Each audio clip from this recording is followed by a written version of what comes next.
Meus amigos, tudo bem? Olha isso aqui, ó, meu bigode tá crescendo, meu cabelo tá crescendo, eu tô virando um homem das cavernas, tudo bem? Falando em homem das cavernas, mentira, tem nada a ver com o homem das cavernas não, mas hoje nós vamos falar de um maluco muito bom da Bíblia, um maluco muito brabo, um carinha sensacional chamado Samuel. Já ouviu falar de Samuel? Já ouviu falar de Samuel? Então, Samuel ele é um cara muito bom, eu amo Samuel de paixão, mas não é sobre a história dele em si, mas é sobre a maneira como Jesus, como Deus fala com ele. E ele acaba descobrindo a identidade dele em Deus, sabe? Na nossa geração a gente vê muito uma perda de identidade, mas a identidade que eu digo é o chamado. A gente vê uma grande dificuldade das pessoas encontrarem o chamado delas em Deus. A gente vê uma grande dificuldade das pessoas de descobrirem... Nossa, meu cabelo tá muito grande. Descobrirem quem elas são em Deus, sabe? Se você foi chamado para um evangelista, um missionário, um apóstolo, um profeta, enfim, um mestre. E a gente vê essa grande dificuldade e muita gente pergunta, mas como que eu descubro meu chamado? Como que eu descubro meu chamado?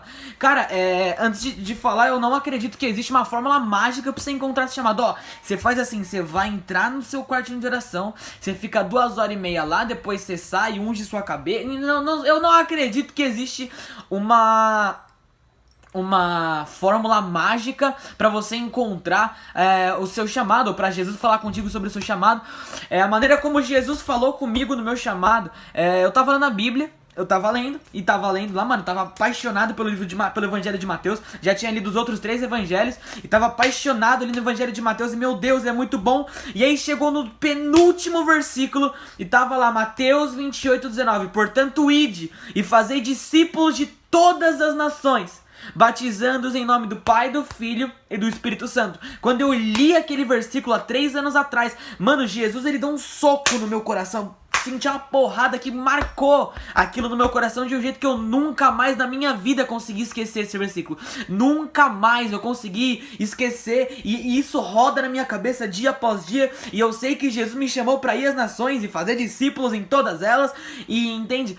E foi assim que eu descobri o meu chamado, foi lendo a Bíblia. Outras pessoas estavam no quartinho, estavam orando e Senhor me revela, Pai em nome de Jesus me revela. E aí de repente veio um cara usado por Deus, um profeta e revelou, ou ele ouviu diretamente do trono de Deus. Mas eu creio que existe, como eu disse que não acredito que existe uma fórmula mágica, mas eu creio que existem passos práticos a serem dados. E por que eu quero falar de Samuel? Porque Samuel, ele foi um cara que ele descobre o chamado dele, sem Jesus falar qual era o chamado, sem Deus falar assim, você é isso. Sabe, Paulo, ele ouve de Deus, você vai ser enviado aos gentios, você foi chamado para ser apóstolo dos gentios. Paulo ouve de Deus, entende? Pedro ouviu de Jesus, e você vai ser Vejo que tu és Pedro, e sobre esta rocha edificarei minha igreja. Enfim, diversos ouviram Jesus falar, você é isso, você é isso. Só que Samuel não. Sabe, é muito doido quando a gente lê lá 1 Samuel 3, quando Samuel, ele era um servo. A história diz que ele tinha ali por volta, na sua adolescência, ele tinha por volta dos seus 12, 13, 14, 15 anos, e ele tinha sido consagrado por Ana, né, pra ficar pra sempre lá no tabernáculo, servindo junto com o sacerdote Eli. E ele servia no santuário, enfim, ele continuava servindo, mas a Bíblia diz que ele ainda não tinha conhecido a Deus. Ele não sabia quem Deus era, mas mesmo assim ele ministrava perante o templo, ele ministrava perante o Senhor, mas ele não tinha recebido a revelação da palavra de Deus. Ele era um simples servo, e ele continuava servindo. E era muito doido, porque você via esse fervor no servir de Samuel, porque quando a Bíblia diz assim, que Samuel ouviu Deus chamar, Samuel ouviu uma voz falando assim, ó, Samuel, Samuel, e era o Senhor falando. Só precisa entender o contexto. Já estava de noite. Por que estava de noite? Porque Eli já estava deitado, quase dormindo. Samuel estava deitado. E detalhe, Samuel estava deitado perante o candelabro que ficava no lugar santo. Ele era chamado de lâmpada de Deus. Ele estava próximo do lugar santo dos santos. Ele não podia entrar ali, só o sumo sacerdote podia entrar. E no lugar santo dos santos ficava a arca da aliança, que representava a presença de Deus. E ele ouve Eli chamar ele, Samuel, Samuel. Então o cara, ele tava dormindo de madrugada já, provavelmente de madrugada. E provavelmente ele já tava quase dormindo. E quando ele ouve Samuel, Samuel, ele levanta e vai até Samuel, até Eli e fala: Senhor, você falou comigo? Só que não era Eli falando, era Deus falando. Isso se repete 3 vezes. E na terceira, Eli reconhece que é Deus falando. E aí ele fala: Samuel, a próxima vez que você ouvir chamar, você fala: fala, Senhor, pois o teu servo ouve. E aí Samuel volta pra sua cama, ele deita lá perante a lâmpada de Deus, perto da presença de Deus, que é a Arca da Aliança, e ele ouve: Samuel, Samuel, e aí Deus fala: Samuel, Samuel, e aí Samuel responde: fala, Senhor, pois o teu servo ouve. E aí Deus entrega uma profecia pra Samuel. Deus entrega pra ele a revelação de algo que ia acontecer. E ele fala: eu vou fazer acontecer nos próximos dias aquilo que eu já falei pra Eli, por conta dos filhos dele, por conta da família dele, a transgressão dos filhos dele, e eu não vou aceitar. Enfim, Deus entrega uma profecia pra Samuel.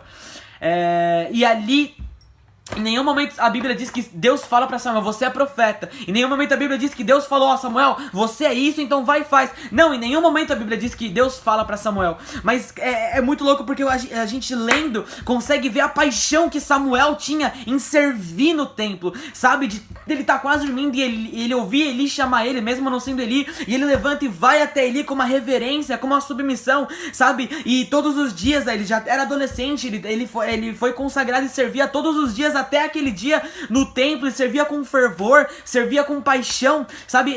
Eu fico imaginando a maneira como ele servia no templo, eu fico imaginando a devoção com que ele servia, pra ele estar deitado em frente à lâmpada de Deus, enquanto ela não se apagava. Ele tava ali: cara, não saio daqui enquanto ela não se apagar. Mano, pelo amor de Deus, isso é muito lindo, cara. Ele era apaixonado pelo tabernáculo, ele era apaixonado pela Arca da Aliança. Eu imagino que, mano, ele deitado perto da arca, é tipo: caraca, cara, Jesus tá aqui, Deus tá aqui, eu não posso sair, mano. Uou, eu sou muito privilegiado, porque eu tô perto da presença de Deus, e eu não saio daqui, porque eu amo a presença de Deus, eu amo a Arca da Aliança, eu amo isso aqui, e eu quero ficar aqui. Por mais que ele não conhecesse, ele continuava servindo. E era muito, mano, eu fico imaginando a paixão que tinha em servir de Samuel. Ele era um simples servo, mas existia dentro dele uma paixão muito grande. E em primeiro lugar, velho, o primeiro passo prático assim, cara, que precisa acontecer dentro de você pra esse chamado de Deus ser revelado pra sua vida, cara, você precisa ser loucamente apaixonado pela presença de Deus, loucamente apaixonado pela obra de Deus e loucamente apaixonado por servir a obra de Deus. Sabe, eu vejo muita gente assim, sentado no banco e fala: não, quando me derem oportunidade pra pregar, eu vou e falo. Enquanto não, eu vou ficar aqui sentado. Ah, não, enquanto não me derem, eu quero título, eu quero ser chamado de diácono, eu quero ser chamado disso e daquilo. Caso contrário, eu não faço. Não, mano. A essência de Samuel estava na paixão pelo servir. A essência de Samuel estava no amor por você servir o próximo, sabe? Conhece aquele Jesus que lava o pé dos apóstolos? Você conhece aquele Jesus que ele não pediu assim pra multidão: não, me deem um pouco de pão pra eu comer. Não, pelo contrário, ele multiplica o pão e dá pra multidão antes dos apóstolos comerem e antes dele comer. Você conhece? É essa paixão pelo servir que precisa incendiar nosso coração. Sabe, eu creio que enquanto nós não formos totalmente apaixonados pelo templo, por servir a obra que Deus está fazendo, eu creio que dificilmente Ele vai colocar a gente pra ser um dos cabeças da obra. Sabe? E depois, a única coisa que Samuel precisou, além de ser apaixonado, foi ouvir a voz de Deus. Mas por que ele ouvia? Porque ele tava eu imagino que Samuel tava o tempo todo, é a maneira como eu enxergo, o tempo todo ali deitado no tabernáculo, o tempo todo ali deitado diante da lâmpada de Deus, diante da presença, diante da arca de Deus. Eu fico imaginando Samuel todas as noites ali: uau, como isso é lindo, uau, pelo amor de Deus, eu quero conhecer você, Deus, eu quero te conhecer. Primeiro lugar, era essa paixão pelo servir. Segundo, era essa paixão pelo próprio Deus. E em terceiro, era a constância de estar o tempo todo ali, o tempo todo ali, o tempo todo na presença de Deus. Era essa constante: mano, eu quero estar o tempo todo aqui, eu vou servir, eu faço o que tenho que fazer, mas eu não saio da tua presença, Senhor, eu não saio da tua presença. Até que chegou um belo dia, com essa constância, com essa paixão, com essa fome e sede que tinha aqui dentro do coração de Samuel, até que chegou o dia que ele nem esperava, mas ele ouviu o próprio Deus falar: ei, Samuel, chega aí. Não foi o profeta que falou com ele, não foi ninguém, foi o próprio Deus que falou: ô, Samuel. E a voz de Deus transformou um servo de 12 anos num dos maiores profetas que Israel já teve. Num profeta, num juiz, num sacerdote genial. É isso que a voz de Deus faz com aquele que tá sedento. É isso que a voz de Deus faz com aquele que tá apaixonado em servir, que tá apaixonado pela obra. Cara, tudo que você precisa é ser totalmente apaixonado pela presença de Deus, servir como alguém que ama e serve porque ama e ouvir a voz de Deus, cara, é só isso. De resto, as coisas acontecem. Pode crer, valeu? Não precisa ficar tão preocupado. Ai, meu chamado, meu chamado, meu chamado. Mano, se perde em Deus, mano. Seja totalmente perdidamente apaixonado por Deus e Ele vai te revelar. Pode crer? Falou!